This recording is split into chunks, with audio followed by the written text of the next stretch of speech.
Agar seluruh umat Islam di dunia ini sadar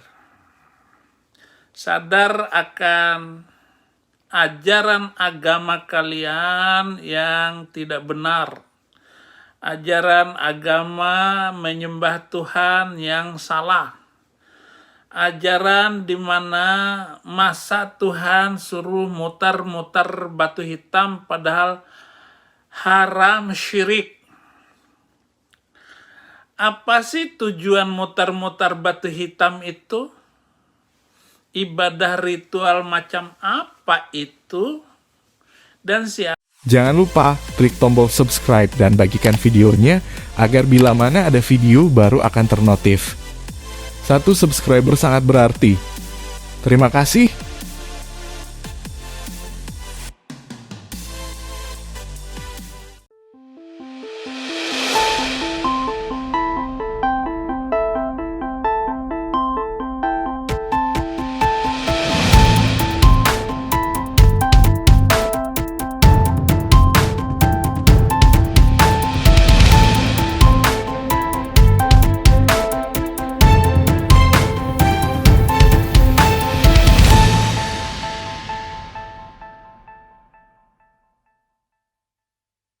Oke, teman-teman, sahabat gereja YouTube, Shalom, Om Swastiastu, Salam Kebajikan, Nama Budaya, Salam Sejahtera bagi kita semua. Shalom, sahabat gereja YouTube. Nah, hari ini kita akan membahas salah satu surat terbuka untuk Presiden Jokowi, yaitu mengapa Syekh Panji Gumilang dipersekusi ya, karena saudara-saudara banyak sekali saudara persekusi yang dilakukan gitu di Al Zaitun ini, dan menurut saya ini sudah sangat memalukan ya, khususnya ya kenapa sampai segininya gitu. Karena ini berbahaya saudara. Sekolah yang pendidikan yang dibilang untuk toleransi perdamaian, melahirkan toleransi perdamaian, akhirnya pemimpinnya ditangkap saudara.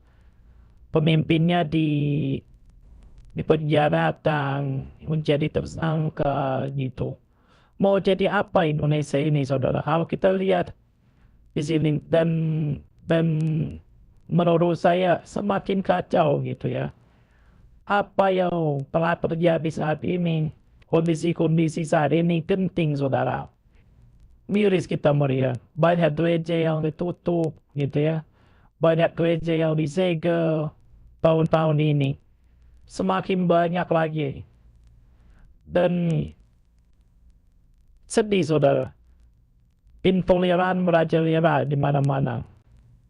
Mereka bisa bertindak sesuka hati ya, apalagi pada saat ini radikalisme di mana-mana. Dan menurut saya ini tepat yang diberikan oleh tim dari Syekh Panji Gumilang untuk Presiden Jokowi, surat terbuka ini. Karena udah habis saudara titik kemarahan. Masyarakat Kristen juga dilemehkan, bukannya tidak mau melawan, tapi tidak ada tindakan-tindakan. Dibiarkan selalu, apalagi kemarin nanti saya akan bagikan juga video bagaimana kunjungan Presiden Jokowi ke Medan, dan ada teriakan rakyat Indonesia yang melihat hal ini untuk meminta tolong agar izin gereja dibuka. Tapi tidak tahu, saya tidak mau berpikir apa, nanti kalian tonton aja videonya saudara, bagaimana teriakan masyarakat itu, rakyat jelata itu melihat ya, memandu Pak Jokowi, tolong berikan izin untuk ibadah kami, untuk gereja kami dan sebagainya. Tapi pas di beberapa jarak bersama Jokowi, tapi saya pikir saya merasa bahwa ini adalah dibiarkan gitu. Pak Jokowi diam, tidak mau merespon gitu ya. Yang saya khawatir, apakah Pak Jokowi takut? Apakah Pak Jokowi eh cuek itu kepada rakyat ini? Saya sedih melihat perihal ini. Jadi penangkapannya Panji Gumilang akhirnya menjadi tersangka, prosesnya, saya melihat ini sedih saudara.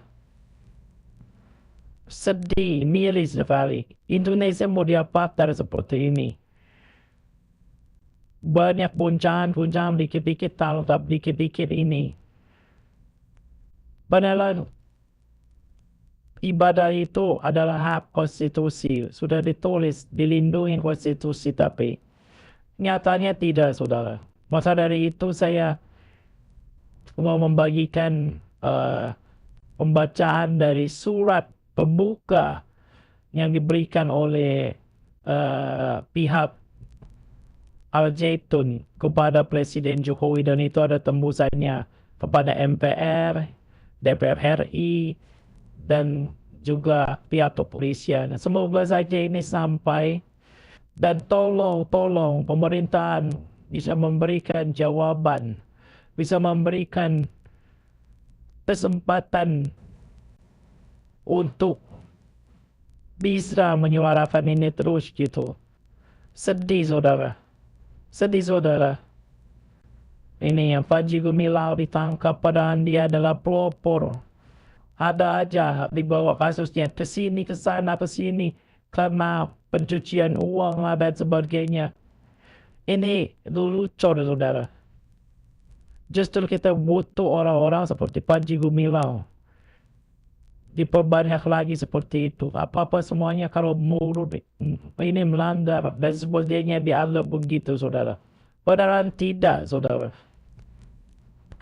Ini yang saya ada kurang relevan tentang perihal seperti ini. Jadi maka dari itu surat terbuka untuk Presiden RI ini untuk Jokowi Dodo, menurut saya ini cukup jelas ya, nanti akan kita bacakan ya saudara.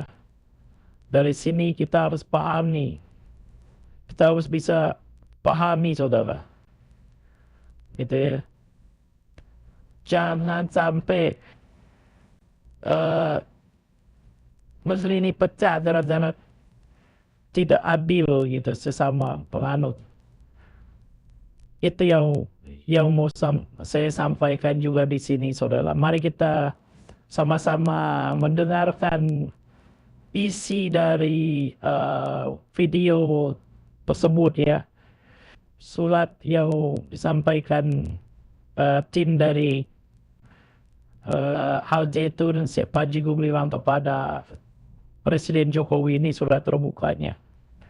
Ya saudara, semoga saja ini perlu menjadi hal yang baru itu, terobosan baru untuk menjadi berkat bagi banyak orang. Mungkin itu yang bisa saya sampaikan. Mari kita saksikan video berikut ini. Seluruh umat Islam di dunia ini sadar akan ajaran agama kalian yang tidak benar, ajaran agama menyembah Tuhan yang salah, ajaran di mana masa Tuhan suruh mutar-mutar batu hitam padahal haram, syirik. Apa sih tujuan mutar-mutar batu hitam itu? Ibadah ritual macam apa itu? Dan siapa yang menyuruh? Tuhan mana yang menyuruh mutar-mutar batu hitam 7 kali? Itulah sebabnya Musa disuruh untuk menyelamatkan Bani Israel. Siapakah Bani Israel itu? Adalah orang-orang yang berjalan dalam kegelapan. Orang yang mengikuti ajaran Nabi gelap. Nabi gelap itu adalah ajaran yang aneh-aneh. Sudah saya sebut, sudah saya omongkan berkali-kali tentang kesalahan sejarah itu. Kan saya ngomong terus, bukan menyinggung, tetapi saya sadarkan kepada kita semua. Ibaratnya saya sekarang sedang membelah laut, supaya orang-orang yang bersama dengan saya, bersama Injilnya, nanti sudah nyebrang sampai di laut sana, yaitu Laut Merah itu. Bahrul Ahmar, kita lewatin itu, yaitu bangsa-bangsa dan seluruh umat Islam, umat bangsa Indonesia harus melewati laut itu. Dan orang-orang yang berdosa, seperti Amin Rais, seperti Surya Paloh, seperti Wakil Presiden, seperti Menteri Ma'ruf Amin, Mahfud MD, nanti tenggelam semua di tengah laut itu. Tujuannya cuma itu. Jadi kita membelah laut ini dengan tongkat. Tongkat itulah yang disebut kekuasaan, kuasa dari ucapan dan firman Tuhan. Kata-kata yang datang dari Tuhan itu akan mengerikan kepada semua orang. Saya percaya bahwa seluruh menteri jahat yang korupsi itu akan tenggelam di Laut Merah semuanya. Ya, Selat Madura lah kalau begitu. Ya, Selat Bali,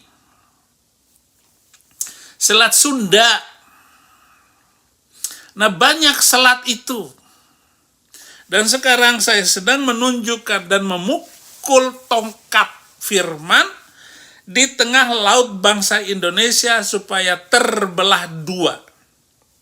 Belah satu mereka yang tetap ikut dalam kegelapan, dan yang belah yang sebagian adalah mereka yang tercerahkan oleh setiap firman yang datang daripada Tuhan. Bukan dari kitab kegelapan, bukan dari kitab yang sedang direvisi oleh ulama Arab Saudi atas perintah Raja Salman. Itulah yang gelap. Maka walaupun Raja Salman itu merevisi 2.500 ayat, tetapi ayat-ayat itu adalah the satanic verses, yaitu ayat-ayat yang diturunkan bersama iblis di tengah bangsa-bangsa kegelapan itu. Itulah sebabnya kita semua yang disebut hamba Tuhan, yang disebut para penginjil, yang disebut para nabi, yang disebut para utusan Kristus untuk berbicara lurus atas bangsa Indonesia. Oke, saudara-saudara, umat Islam harus sadar bahwa keimanan umat Kristen itu tidak tergantung dengan apapun yang kalian omongkan. Sebaliknya, setiap apa yang dikatakan oleh kalian itu akan berbalik kepada kalian. Makanya orang Islam tidak boleh mengutuk orang Kristen. Para penonton itu jangan sampai berani mengutuk Saifuddin Ibrahim. Ingat, kutukanmu itu akan kembali kepada kamu. Dan itu akan memakan semua kalian itu. Memakan anakmu, memakan istrimu. Yang akan porak-poranda dan kacau balau. Pasti terbukti itu semua saudara-saudara. Sebaliknya, sudah terbukti di antara semua umat yang ada di dunia ini, hanya umat Islam yang terlalu menghujat orang Yahudi, menghujat Tuhan Yesus, menghujat orang Kristen, hanya bangsa Muslim. Maka dengar baik-baik ini. Ini serius sekali saya sampaikan kepada Anda. Jadi keputusan Tuhan Yesus Kristus itu yang sangat mengerikan. Maka bukan karena saya nggak mau dikutuk, kalian sekarang silakan saja mengutuk saya, menghina saya, nggak apa-apa. Tapi itu tidak mempan terhadap saya. Tidak akan kena terhadap orang Kristen. Karena firman Tuhan bahkan dengan kutukan itu berubah jadi berkat. Malah begitu firman Tuhan. Kutuk menjadi berkat. Nah, inilah yang mengerikan daripada mengutuk orang Kristen. Lebih baik diam saja. Kalau Anda semua tidak mengutuk orang Kristen, hidupmu akan tentram dan bahagia. Tetapi ketika kamu mengutuk orang Kristen, Saifuddin Ibrahim, itu akan terjadi hal yang tidak bagus terhadap hidupmu.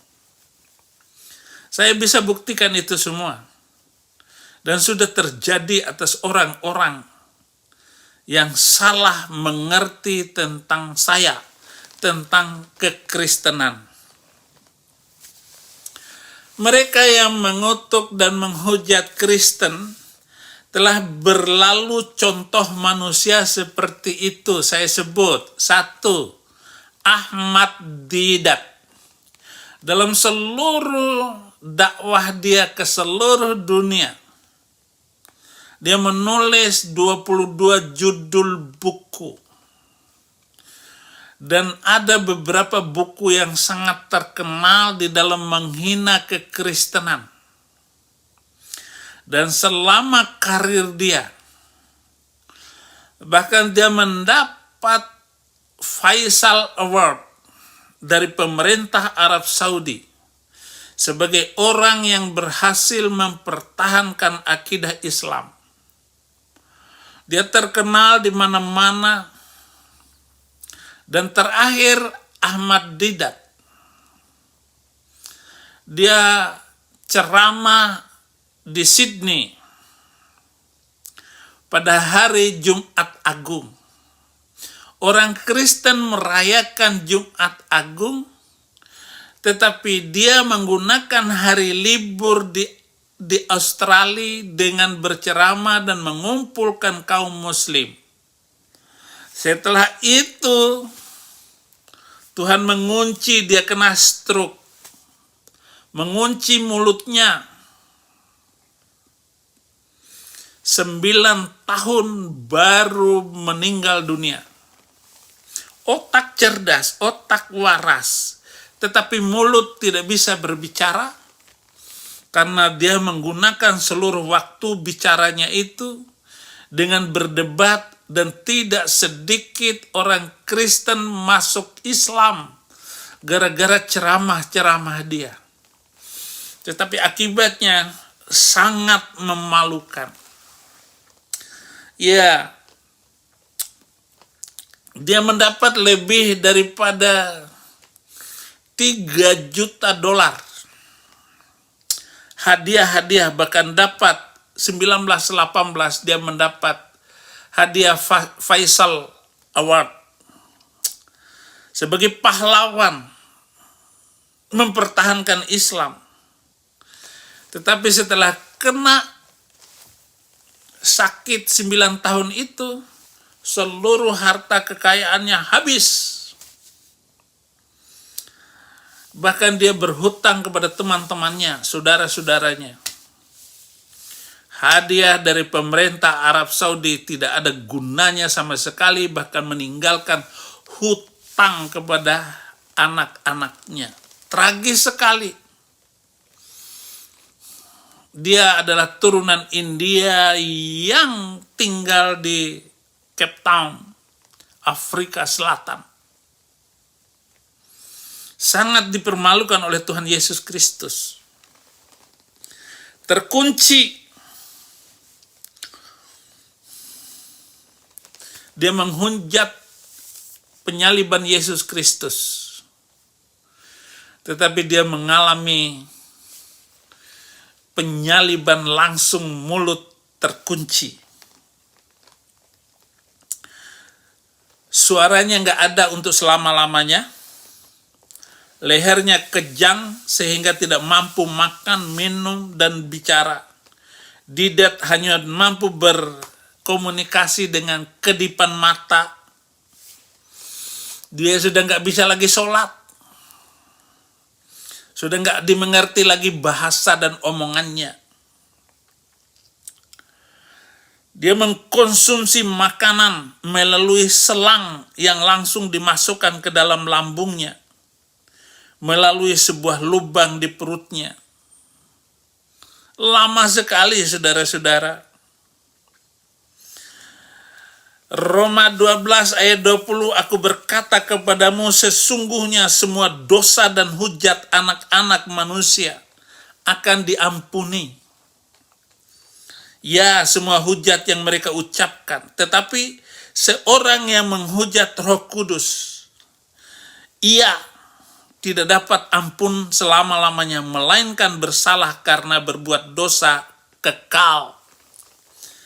Dosa kekal ini sungguh terjadi pada Ahmad Didat. Telah menghujat Injil dengan begitu beraninya. Bukan kepada para pendeta ataupun orang-orang percaya lainnya, tetapi ia telah begitu berani dan takabur untuk menghujat Roh Kudus. Bagi seorang Didat sudah tidak ada lagi jalan untuk bertobat. Walaupun ia telah diperingati maupun didoakan oleh orang-orang Kristen ketika masa perawatannya, dia menolak dengan kasar ketika mau didoakan. Sama dengan Hani Kristianto, ketika saya mau mendoakan dia, langsung dia bilang, Tuhan kita tidak sama, saya usir dia. Dan tentu saja dia akan mengalaminya sendiri. Yang kedua adalah Zakir Naik, murid Ahmad Didat. Ia berfokus kepada serangan kepada kekristenan. Semua arah bicaranya melawan dan menghina Tuhan Yesus. Namanya Zakir Abdul Karim Naik, lahir 18 Oktober 1965. Lebih tua saya setahun. Seorang orator publik Islam India. Ia adalah pendiri dan presiden Islamic Research Foundation. Dan dia mempunyai Peace TV Network. Ia adalah seorang tokoh terkenal di dunia Islam. Dan meskipun ia tidak mengaku sebagai pengikut salah satu mazhab, tetapi dia ditenggelamkan oleh berita penggelapan terhadap donasi yang diberikan kepada dia. Donasi-donasi untuk orang fakir miskin itu dia ubah untuk membeli puluhan apartemen di India maupun di Malaysia. Habis namanya. Nggak ada gunanya lagi, hilanglah dia dari muka bumi. Yusuf Kala pernah mengundang dia untuk mengajarkan ajaran kegelapan dan ikut menggelapkan banyak orang. Tapi ingat, ucapan saya bukan sebuah penggelapan. Karena saya tidak pandai menggelapkan uang. Ataupun saya tidak punya hubungan gelap dengan siapapun. Yang ketiga, Insan Moko Ginta adalah murid Zakir Naik. Ini manusia sekali 3 uang dengan para mu'alaf. Saya sudah 3 kali berdebat dengan Insan Mokoginta. Saya berdebat, saya babat habis tanpa tedeng aling-aling. Videonya nonton semua bagaimana saya melawan mu'alaf congkak. Babat habis tiada ampun. Ustadz Insan Latif Syaukani Mokoginta, nama panjangnya, merupakan ulama Indonesia, salah satu tokoh kristologi dan pengurus Yayasan Mu'alaf Center. Mokoginta lahir dari pasangan ayah Tionghoa, ibu Gorontalo. Meninggal saat sholat tahun 2020, lagi mengatur jadwal debat dengan Saifuddin Ibrahim, meninggal duluan. Udah ketemu dengan 72 bidadari bersama Rasulullah Sallallahu Alaihi Wasallam. Dia sudah menikmati 72 bidadari itu yang selalu perawan setiap hari, setiap berhubungan. Jadi berhubungan, diperawanin, selesai perawan lagi, selesai perawan lagi. Menurut kepercayaan mereka. Jadi terima kasih, selamat berpesta Mokoginta. Yang keempat, Agustam. Sangat provokatif dan banyak bohong seperti biasanya para mu'alaf. Dia menaruh Alkitab di pantatnya kemudian dikentutin.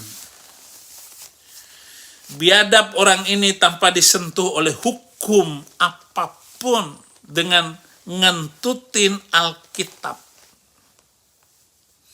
Disinilah nilai ketidakadilan aparat polisi Indonesia. Jelas-jelas saya sudah lari ke luar negeri dan sudah ada di luar negeri. Polisi malah mengejar saya. Para pelaku penista agama di Indonesia di depan mata aparat dibiarkan begitu saja. Inilah indahnya bangsa Mesir, bangsa kegelapan. Oleh karena itu kita harus meninggalkan Mesir, yaitu dengan menyeberang Laut Merah. Jadi polisi juga biadab dalam hal ini. Tapi dia meninggal dunia atas permintaannya sendiri, lalu disusul oleh istrinya sebulan kemudian. Tinggal emaknya yang sedang juga sakit kritis, saya nggak tahu beritanya bagaimana. Dia juga sedang pesta klenta-klentu, berdasarkan keyakinan mereka bersama 72 bidadari, dan sedang berlomba adu kekuatan dengan Insan Mokoginta dan juga Rasulullah Sallallahu Alaihi Wasallam.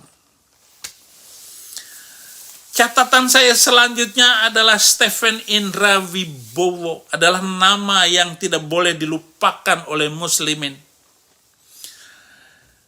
Oleh negara plus 62, karena banyak bohong juga. Dia adalah pendiri Mu'alaf Center Indonesia. Stephen Indra Wibowo tutup usia pada Jumat 14 Oktober 2022 yang lalu. Masih sangat muda, usia 41 tahun.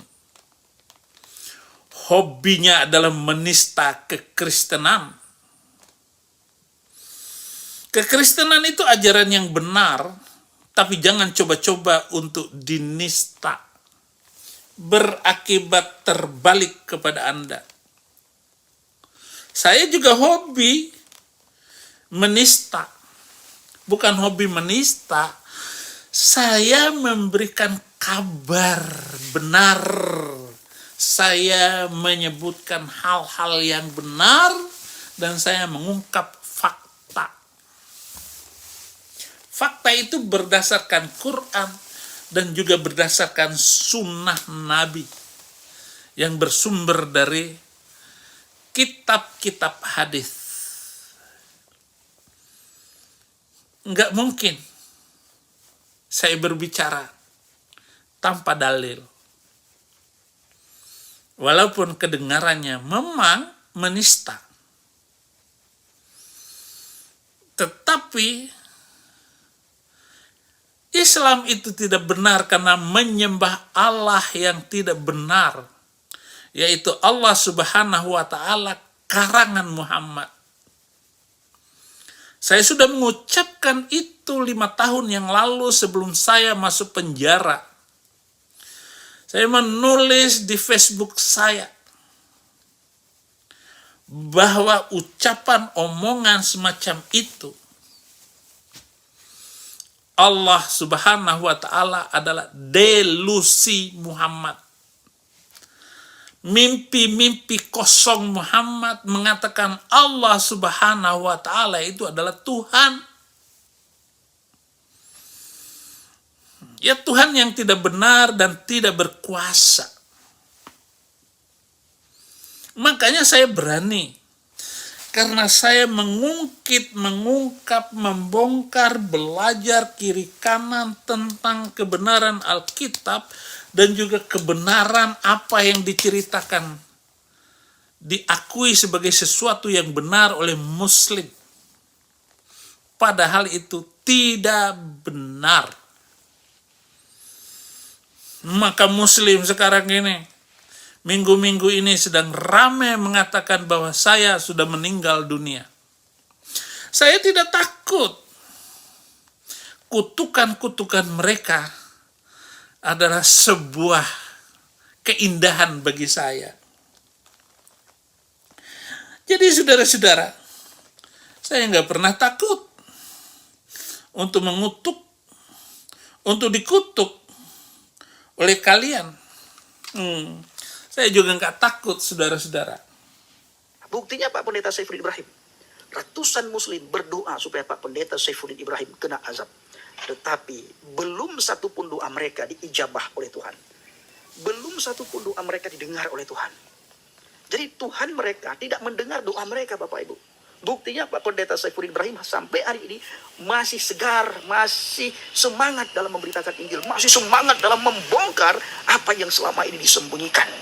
Haleluya, haleluya, haleluya. Assalamualaikum warahmatullahi wabarakatuh. Salam Aki. Aku kabarkan Injil keselamatan. Bapak Ibu Tuhan, ketemu lagi dengan saya Evangelis Abraham Effendi Usman. Bagaimana kabar Bapak Ibu semua? Tentu luar biasa. Dan saudaraku para pencinta Injil Habaget, pertama sekali saya mengucapkan terima kasih banyak kepada Bapak Ibu yang selalu mendukung pelayanan Habaget, baik melalui doa, dana, motivasi maupun support saudara semuanya. Lebih-lebih lagi saudara yang mensupport pelayanan kita yang selama ini kita lakukan di daerah pedalaman.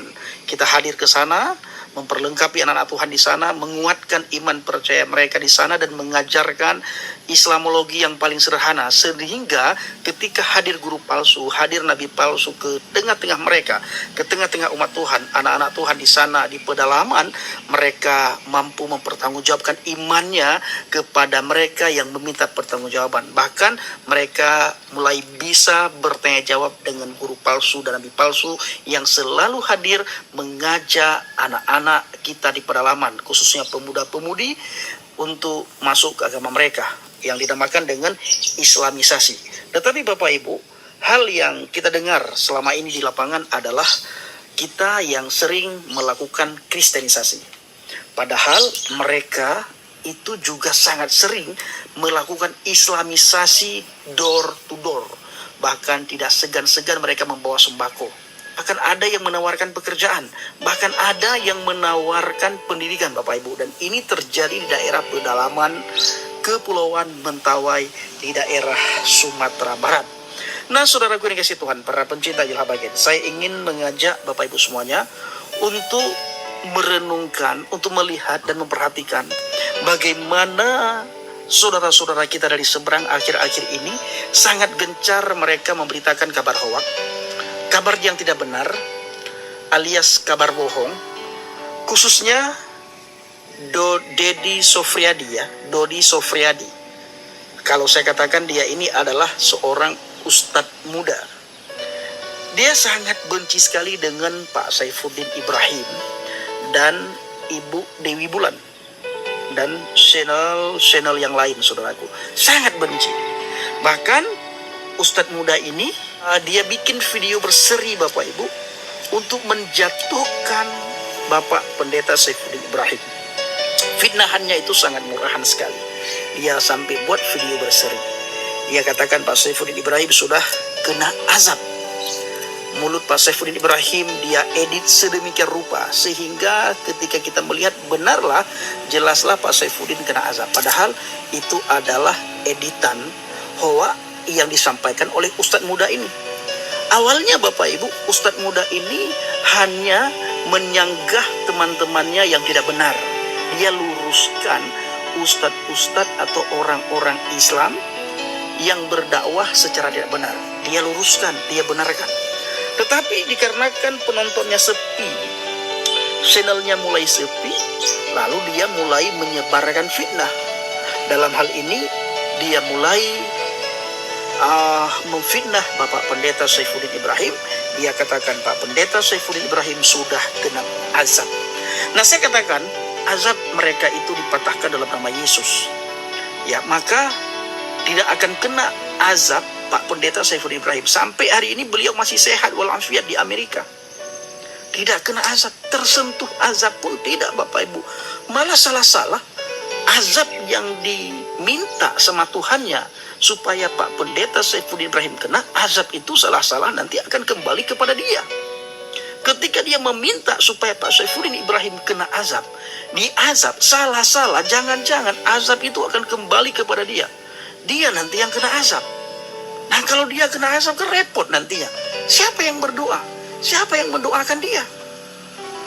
Saya sering katakan kepada teman-teman semuanya bahwa khususnya kepada teman-teman dari seberang, orang Kristen, apalagi hamba Tuhan, pendeta, itu tidak akan kena santet. Itu tidak akan kena, tidak akan mempan dengan dukun. Tidak akan tersentuh dengan kuasa-kuasa si jahat, kuasa iblis. Tidak akan sampai kena azab. Kenapa? Karena orang Kristen itu ada dalam proteksinya Tuhan. Lebih-lebih lagi orang itu hamba Tuhan, pendeta, penginjil. Kami ini tidak akan kena azab kalian. Karena semua azab itu sudah dipatahkan dalam nama Yesus. Kami diproteksi oleh Tuhan. Ada proteksi Tuhan di setiap langkah kami. Dan ini adalah janji Tuhan.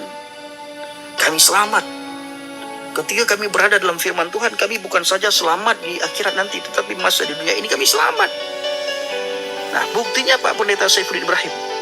Ratusan muslim berdoa supaya Pak Pendeta Saifuddin Ibrahim kena azab. Tetapi belum satu pun doa mereka diijabah oleh Tuhan. Belum satu pun doa mereka didengar oleh Tuhan. Nanti aja dulu, masih panjang videonya 18 menit. Untuk komentar dan pembelaan anak Tuhan, teman sepelayanan. Dia di Indonesia, saya di Amerika. Kita buktikan siapa yang kena azab. Kutuk itu terus menerus. Tengku Zulkarnain. Dia paling benci kepada kekristenan, mati duluan. Padahal dia punya ayam untuk bermain, bersenda gurau. Saya nggak punya ayam di sini. Ada siapa itu ustadz itu yang begitu bencinya kepada kekristenan. Ya, ada itu yang istrinya berapa orang itu mati meninggalkan 3 istri sekaligus. Ya namanya mati ya tetap mati. Saya juga termasuk yang akan mati. Tetapi bagaimana kematian kita ini? Dia membela kebenaran atau tidak? Dia memberitakan Injil dengan sungguh-sungguh atau main-main? Saya sudah melihat kematian, bahkan teman-teman Kristen itu mati, saudara-saudara, di depan mata saya. Saudara harus sadar. Pertama, umat Islam adalah umat yang paling suka selepas Kristen, tapi paling termundur di antara umat-umat yang lain.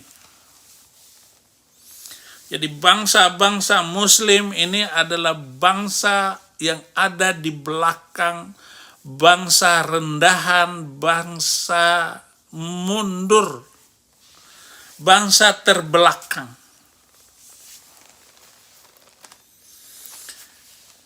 Yang kedua, bangsa Islam termiskin di dunia. Kecuali Arab Saudi kaya karena orang naik haji. Seluruh negara-negara Islam itu berada di garis kemiskinan. Negara-negara Islam adalah negara yang paling kotor di dunia. Tidak ada disiplin di sana. Berbicara kebersihan, berbicara tentang berwudu, tapi orang-orang Islam tidak bisa diajak bersih di negaranya sendiri. Cara berpikir Muslim adalah yang paling terbelakang, mundur di dunia. Ya, orang Islam itu cerdas-cerdas, otak IQ tinggi, tetapi cara berpikirnya menjadi terbodoh. Apa kurang pintarnya Amin Rais? Tetapi kadrun semua. Apa kurang pintarnya Mahfud MD? Dia menangkap Panji Gumilang. Dia membuat narasi sedemikian tolol. Tetapi dia menghina Panji Gumilang dengan berbagai macam jeratan yang dia buat. Secara hukum apa yang dikatakan oleh Panji Gumilang nggak salah. Tapi begitulah bodohnya karena cara berpikir rendahan. Hanya karena mengikuti keinginan perintah dari Ma'ruf Amin.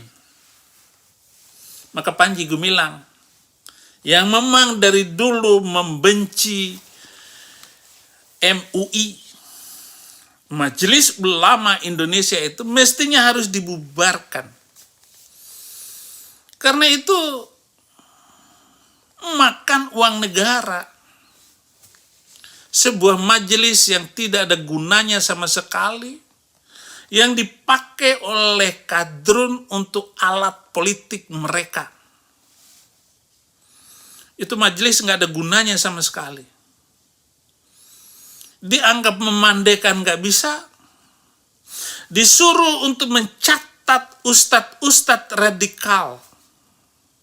Agar bagaimana Indonesia ini damai. Agar ustadz-ustadz jahat mulut itu harus dihentikan, nggak boleh dikasih panggung. Seperti Abdus Somad. Itu nggak boleh disuruh. Habib Rizik harus nggak boleh dikasih panggung. Dia nggak boleh khutbah di masjid manapun. Habib Bahar harus berhenti omongan kotor. Nggak boleh dikasih untuk ceramah dimanapun. Jadi Majelis Ulama Indonesia itu harus tahu kontennya apa, isi khutbahnya apa. Itu harus tahu. Kalau begitu, cukup Departemen Agama saja. Agar para pendeta semuanya dan juga ustadz semuanya diatur oleh Departemen Agama. Siapa yang khutbah tingkat provinsi, siapa yang khutbah tingkat kabupaten, dan siapa yang khutbah tingkat kecamatan. Untuk mengisi masjid-masjid itu, supaya tidak timbul radikalisme. Supaya bangsa Indonesia ke depan menjadi bangsa yang maju. Jangan seperti bangsa-bangsa yang mayoritas Muslim itu menjadi bangsa yang terbelakang karena pengaruh kebodohan dari agama itu. Masa mengajarkan Bahar Smith, mengajarkan kencing Nabi itu harum? Kotoran Nabi itu bagus? Dan bagaimana hadis itu bahwa pembantunya Nabi meminum kencing Nabi? Itu diajarkan. Emang hadisnya ada. Diceritakan itu. Bahkan nabinya itu, saudara-saudara, diangkat-angkat, dimuliakan supaya terhormat nabi itu. Kasihan saudara-saudara, memperbodoh bangsa Indonesia ini. Apa yang sudah saya bongkar tentang Muhammad yang nekrofilia, yaitu memperkosa mayat dalam kubur, itu nggak boleh diajarkan kepada Muslim. Tentang Muhammad yang pedofil, nggak boleh diajarkan lagi. Ya cukuplah saya sebagai pengetahuan Muslim, karena mereka malu untuk berbicara tentang itu. Tentang Muhammad yang memimpin peperangan dan membunuh banyak orang, juga jangan diceritakan. Karena berbahaya bagi anak cucu kita ke depan. Hanya akan memperbodoh bangsa Indonesia. Ya, ini saran saya kepada Menteri Agama, kepada Presiden yang akan datang sekaligus.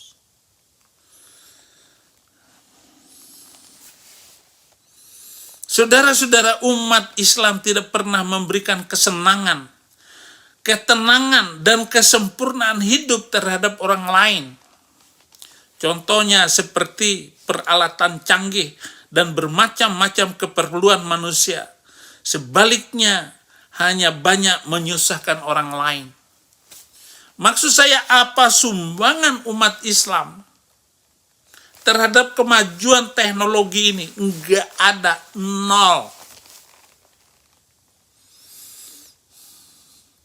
Yang membuat toa itu anak pendeta, bukan anak pak kiai. Tetapi justru orang Islam yang menggunakan toa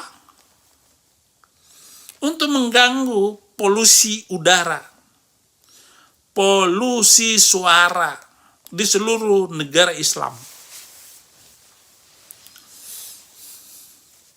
Ya, ini kan ajakan berpikir cerdas.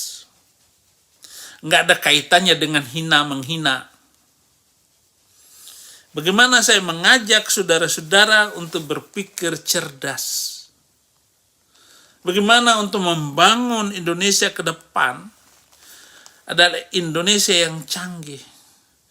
Jadi umat Islam tidak pernah memberikan kontribusi bagi kemajuan umat manusia.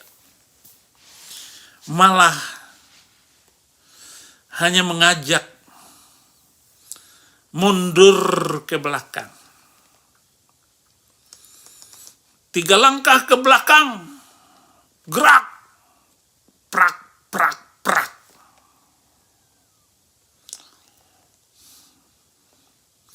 Tiga langkah ke samping kiri, gerak, prak, prak, prak. Jadi selalu menuju kegelapan. Mutar-mutar batu hitam itu dimulai dari kiri. Jadi mutar berlawanan dengan arah jarum jam. Labbaik Allahumma labbaik, labbaik la syarika lak, labbaik innal hamda. Cium batu hitam. Sekali putar, cium batu hitam. Sekali putar, cium batu hitam. Barang siapa yang mencium batu hitam ini akan masuk surga. Bukannya beramal, membangun telekomunikasi, membangun jembatan masuk surga. Ini mencium batu hitam masuk surga.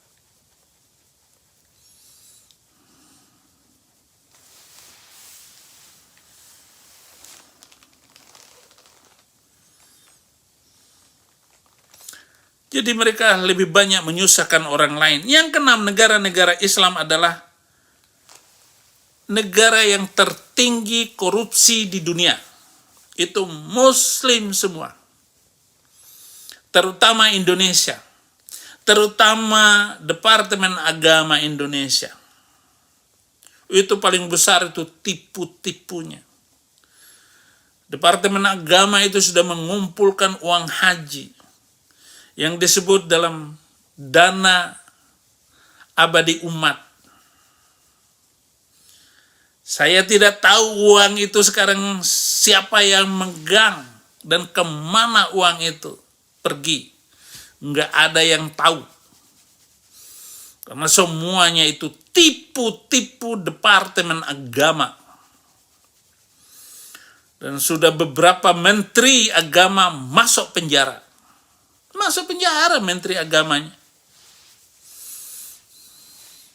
Padahal makan cuma sepiring. Tega mencuri.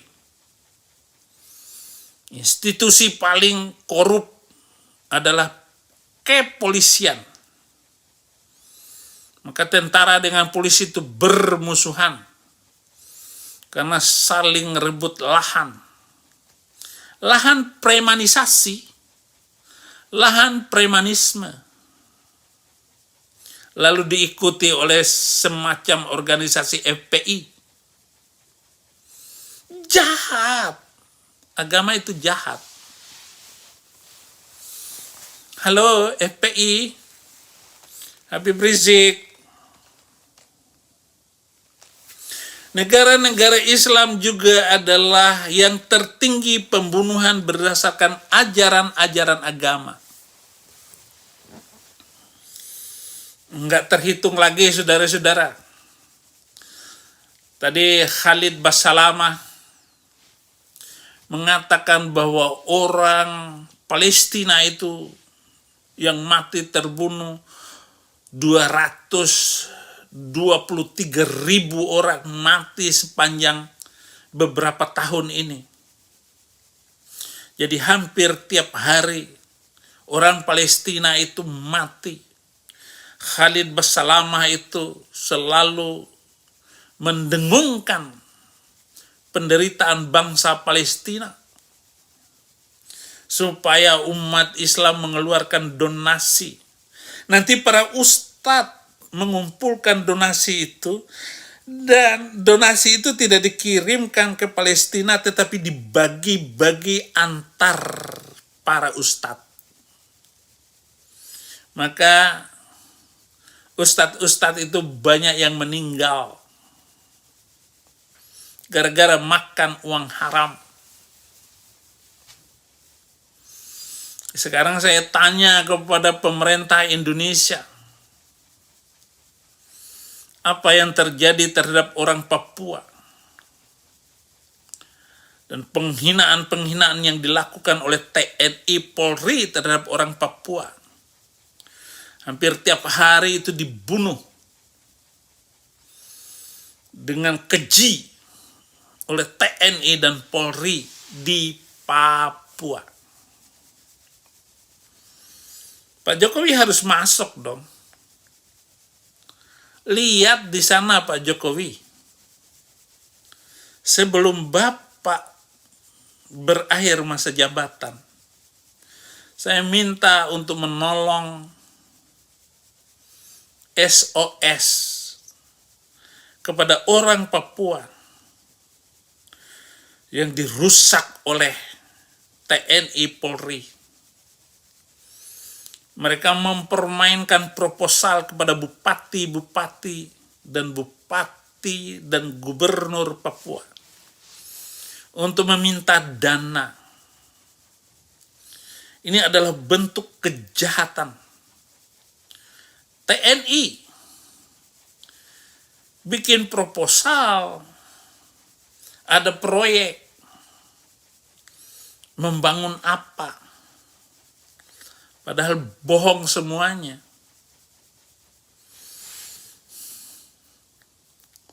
Orang ABRI sudah punya uang, sudah punya dana sendiri.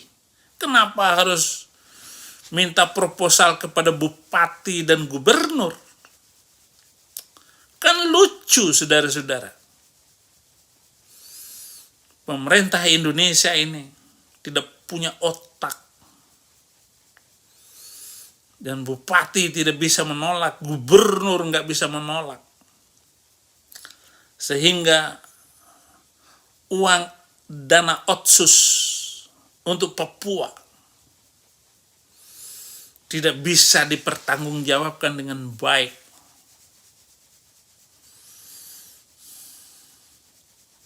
Akhirnya yang kaya hanya bupati dan gubernurnya. Tidak ada pengawasan terhadap keuangan yang diberikan oleh pusat kepada orang-orang Papua. Dan ini akan terjadi kesenjangan di seluruh provinsi Indonesia.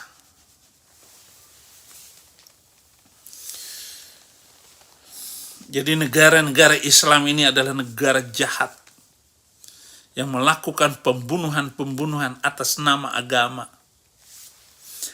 8 negara-negara Islam adalah yang tertinggi kasus perkosaan dan pembunuhan dilakukan oleh kaum muslimin. Jadi bagaimana memperkosa dan membunuh. Anda kalau masuk itu di penjara, berapa banyak para pembunuh itu, berapa banyak narkoba, berapa banyak itu koruptor dalam penjara. Dan mereka semua hidup dengan nyaman. Bahkan orang yang baru di penjara karena korupsi keluar bisa jadi kembali kepada posisi semula. Contohnya Jenderal Bintang 2 Irjen Napoleon Bonaparte masih aktif di kepolisian sampai hari ini. Jahat sekali ini lembaga kepolisian ini. Tidak memecat orang yang jelas-jelas dihukum oleh hakim korupsi dan menipu.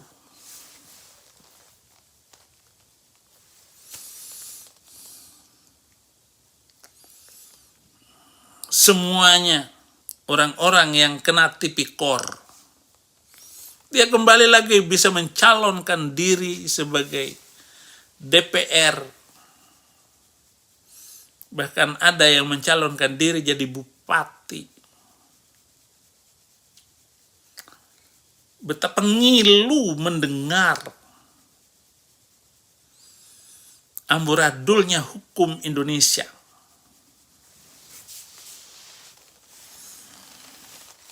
Sembilan, umat Islam adalah yang tertinggi kasus pengguguran dan pembuangan bayi di luar nikah. Sehingga banyak yang mati dan banyak juga yang mati akibat dimakan anjing. Anak-anak yang dibuang di selokan, di ruang sampah. Itu di negara muslim semua. Di Amerika nggak bisa, saudara-saudara. Boleh saja cerita tentang film porno. Emang Amerika sumbernya. Tetapi semuanya berada di dalam koridor hukum mereka. Namun bangsa muslim tidak memiliki edukasi yang bagus. Ranking pendidikan paling rendah adalah bangsa muslim. Paling gampang membicarakan itu adalah tidak ada satupun dari orang Indonesia yang mendapat hadiah Nobel. Berarti pendidikan Indonesia ini adalah pendidikan yang paling rendah. Karena tidak ada haluan kemajuan pendidikan. Walaupun Menteri Pendidikannya adalah Anies Baswedan. Anies Baswedan pun dipecat oleh Jokowi karena korupsi. Karena dia tidak memiliki wawasan mendidik. Mendidik adalah yang muslim. Memberikan beasiswa kepada yang muslim, yang Kristen enggak. Maka tidak ada kemajuan karena tidak ada keadilan. Memalukan ini bangsa, saudara-saudara. Dari segi pendidikan juga dari negara-negara Islam mayoritas, namun hasil ujian tertinggi dikuasai oleh non-muslim. Dalam kepintaran dan kecerdasan itu, muslim selalu paling rendah. Mereka lebih mengutamakan hafalan daripada kecerdasan analisa. Jadi hafal melulu. Jadi kepandaian berbicara itu lebih diutamakan daripada kecerdasan berpikir, kecerdasan menganalisa, dan kecerdasan kemampuan motorik yang lain. Seolah-olah yang pandai di dalam berbicara itulah yang paling pintar di Indonesia.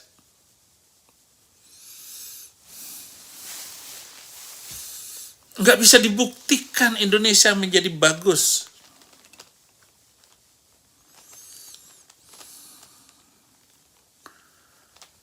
Dan coba sekalian saudara umat Islam jelaskan apa keistimewaannya kalian bertuhan kepada Allah SWT. Yang saya katakan itu iblis. Daripada Tuhan yang kami anggap sebagai Tuhan yang baik. Yang telah memberikan kalian nafas hidup. Dan siapakah yang rugi dari seluruh konsep ketuhanan di dalam Islam? Karena Tuhan itu adalah Tuhan yang tidak benar. Dan ini menyakitkan untuk saya katakan. kalian tetap memakai saya untuk dihina dan diejek. Tidak apa. Bagi saya, no problem. Tidak ada masalah bagi saya sedikit pun. Dan saya tidak mengambil sakit hati sekalipun, tidak ada apa-apanya. Karena saya sangat percaya bahwa Tuhan Yesus mengubah kutukan menjadi berkat bagi saya. Kalian mengutuk saya, umur saya tambah panjang. Dan saya sudah membuat jadwal untuk 10 tahun ke depan. Saya tetap berada di negeri ini, di dalam pengungsian. Saya harus meninggalkan Mesir, dan saya harus menyeberangi lautan itu, dan membelah lautan dengan YouTube. Saya sedang menggoncang pohon-pohon yang besar, supaya pohon itu jatuh buahnya, dan saya minta gereja-gereja di seluruh Indonesia ambil dan pungut buah itu. Karena Muslim itu sudah nggak bisa bertahan lagi dengan apa yang saya sampaikan. Mereka hanyalah orang-orang yang tersisa dengan emosi, dipenuhi dengan emosi yang tinggi. Itulah Muslim. Mereka nggak mampu berpikir waras, secerdas seperti Dodi Sefriadi, cakap berbicara, tetapi logikanya ampun. Begitu rendahnya anak muda seperti itu. Lalu dengan tidak beretika, mengedit wajah saya, menghina saya. Enggak apa-apa. Saudara, kalau ada yang menghina Anda, jangan panas hati. Tinggalkan panas hati itu. Karena mereka akan layu seperti rumput hijau. Orang fasik akan tenggelam. Yang jelas Fir'aun pasti tenggelam. Mahfud MD akan tenggelam. Orang-orang yang busuk di dalam negara ini akan tenggelam.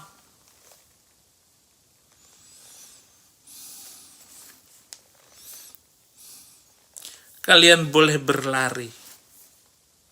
Kalian boleh melarikan diri. Tapi mata Tuhan kemana-mana dan kamu tidak bisa bersembunyi. Bangsa-bangsa yang mulai mengutuk Yahudi akan selalu terseret dalam kemelut dan kekacauan ekonomi dan politik. Bangsa-bangsa Arab suka sekali mengutuk Yahudi. Itu selalu dilakukan sejak zaman Muhammad datang membawa Al-Quran. Dan itu dilakukan oleh para pengikutnya dari zaman ke zaman. Karena dalam Al-Quran ada ayat yang mengatakan bahwa Bani Israel dikutuk oleh Allah lewat nabi-nabi. Ini adalah ayat bohong.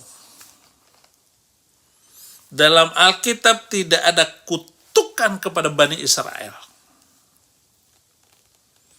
Ada hanya kutukan kepada orang-orang yang melanggar firman Tuhan. Terkutuklah hidupnya. Tetapi untuk Bani Israel tidak ada kutukan.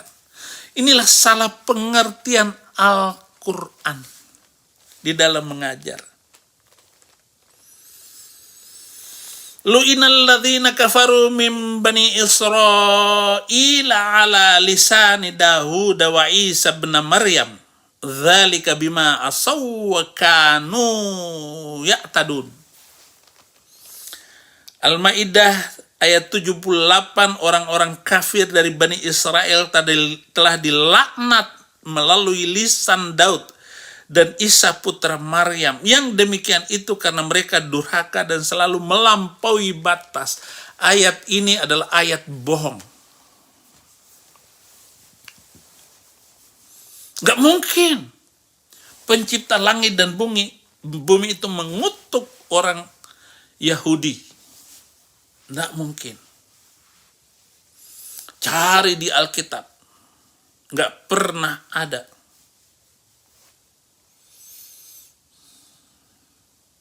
Berarti Allah Subhanahu wa Ta'ala itu penipu.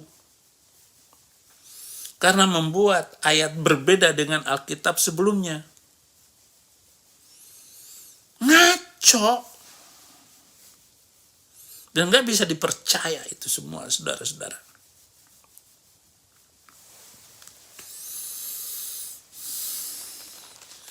Oh, kalian kok mengutuk saya? Aku akan memberkati orang-orang yang memberkati engkau dan mengutuk orang-orang yang mengutuk engkau. Dan olehmu semua kaum di muka bumi akan mendapat berkat. Kejadian 12 ayat 3. Jadi siapa yang memberkati Yahudi akan diberkati.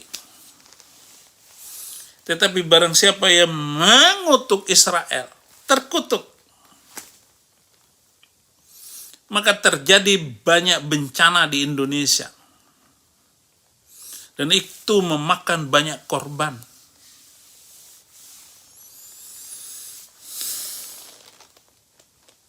Lukas 6 ayat 28, mintalah berkat bagi orang-orang yang mengutuk kamu, berdoalah bagi orang-orang yang mencaci kamu.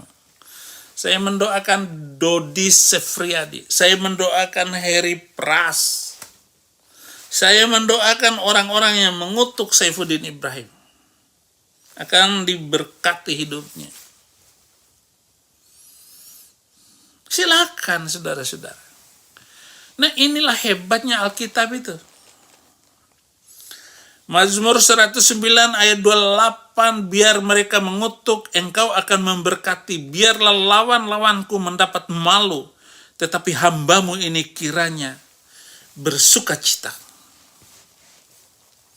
Biarin lo hina saya, ya hina saya, ya hina saya, hinalah saya. Saya ini hanyalah seekor anjing mati di hadapan siapapun.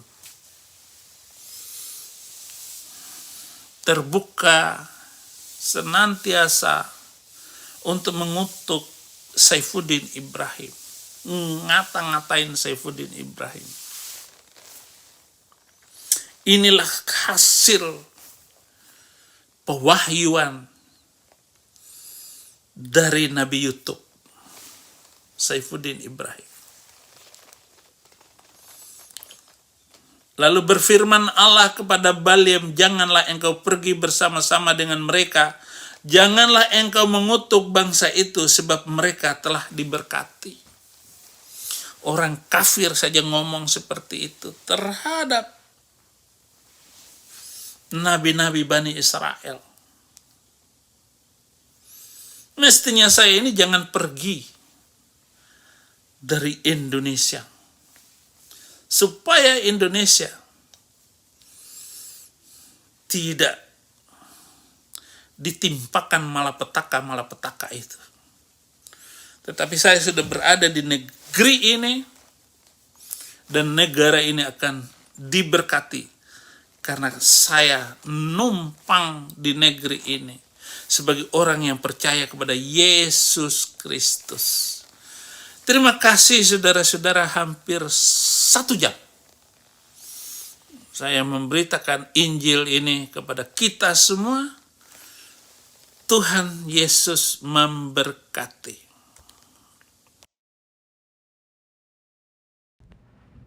Oke, saudaraku yang dikasihi Tuhan Yesus, sudah dengar tadi bagaimana tulisan dari surat terbuka yang sudah disampaikan, tadinya yang sudah dibacakan, para paragrafnya dan sebagainya. Apa pandangan kalian? Tulis komentar kalian tentang video ini. Apa pendapatmu, dan tuliskan pendapatmu jika kalian sudah dengar video yang saya sampaikan, pastikan Anda semua menekan like video ini dan bagikan video ini ke teman-teman dan saudara-saudara kita lainnya supaya mereka semua mengetahui tentang informasi ini, dan juga tekan tombol subscribe dan bergabung menjadi bagian dari gereja YouTube dan bunyikan loncengnya, notifikasi supaya kamu bisa tidak ketinggalan informasi dari channel gereja YouTube. Mungkin itu aja yang bisa saya sampaikan. Terima kasih buat teman-teman semuanya dan juga para sahabat yang sudah mendukung perkembangan channel ini dengan setia, dan kiranya kita tetap menggunakan untuk menjadi berkat bagi semua orang. Biarlah nama Tuhan terus dipermuliakan dan makin lama makin cinta dengan NKRI. Itu yang bisa saya sampaikan. Terima kasih. Shalom.